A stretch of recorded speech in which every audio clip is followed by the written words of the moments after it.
Welcome back. I thought I'd do another quick tips video on how to get your image from this to this in, I think it's 3 steps,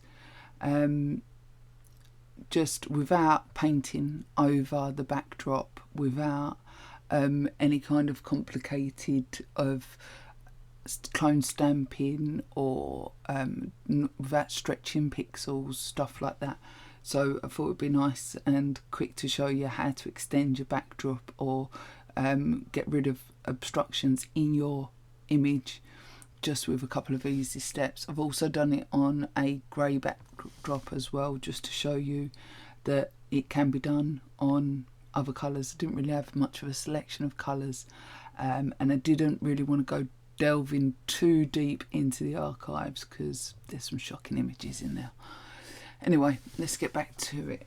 So the way that I would generally do this for this image, what I'd normally do is I'd start off all the time, I Command J or Control J depending on Windows or Mac, and I create a new layer from the background layer, because I always want to be able to go back and select or get stuff from the background, or the number of different reasons, but I always end up with loads of different separate layers on my images, trying not to destruct them as much as I could, really.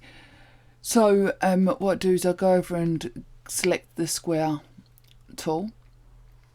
I'll bring the square tool across and over as close as I can to the model without going and touching anything that's on the model, and then you go up to Edit, Content Aware Fill, and what that does is that takes samples of around your image to sample what it should be replacing over in this section here.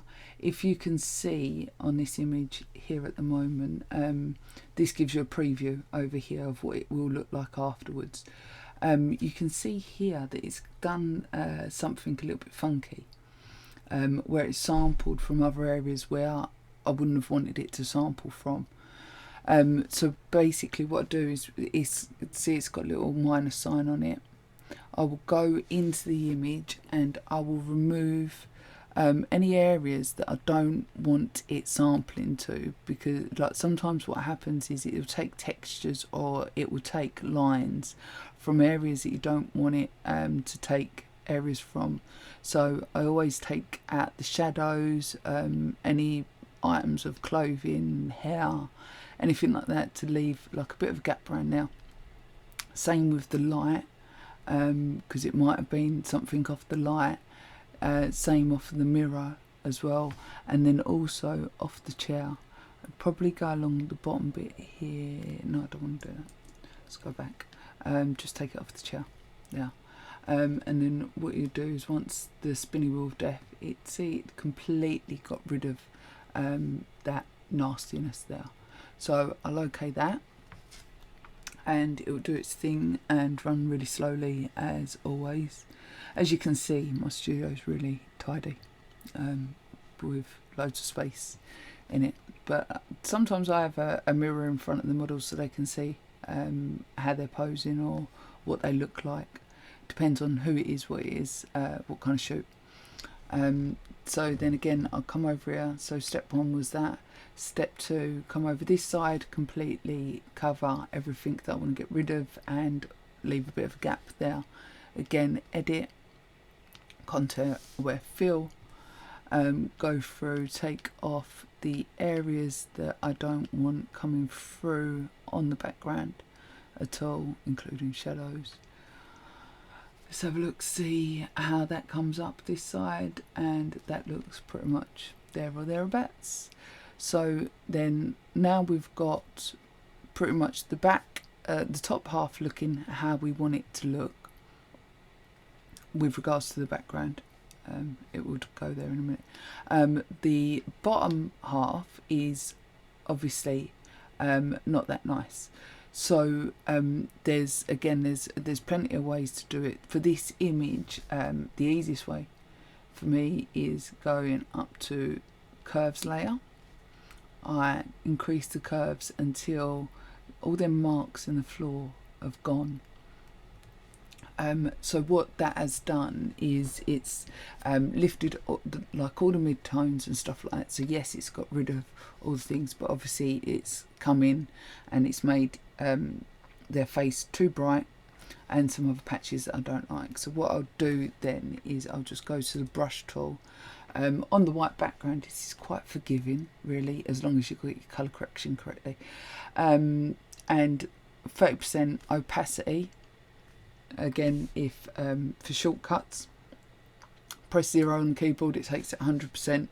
Press 3 on the keyboard, it takes it down to 30%. So I tend to work a lot of the time with around about 30% opacity. For me, that's what works the best on most of my images. It gives you a little bit getting rid of layer masks or the masking around the layers. It's not too much, it's not too little. I do work a lot of the time with like completely soft brush. There's some bits and pieces that I've got coming up where I'm going to be starting to actually change and use different hardnesses of brushes, but generally speaking, for most of the stuff that I do, it is all just soft brush work. So what I'll do then is I'll come in with the 30% paint on black, because it's white, paint with black brush, and then I will just go and dab on just the areas where I want it to tone down a little bit again, because they was facing in like away from the main light source that was over here. There's areas of the dress that was quite dark, so I'd rather just leave them up a little bit and just tone down the other areas that was a little bit too much. And then, as you can see, I'll probably take a little bit out of the boots as well, so it doesn't distract down to there. So then, as you can see, if I combine them, it goes from that to that in, what was that, 1, 2, 3 steps, not including painting, but 3 steps. I think that's quite quick and realistic, and for client images and stuff like that, it's perfect, it's ideal.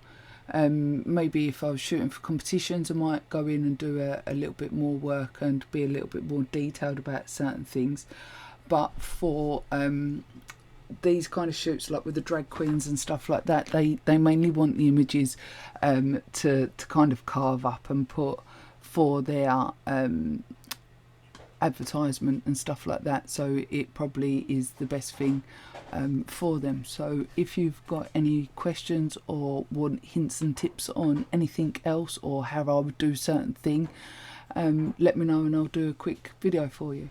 Thank you.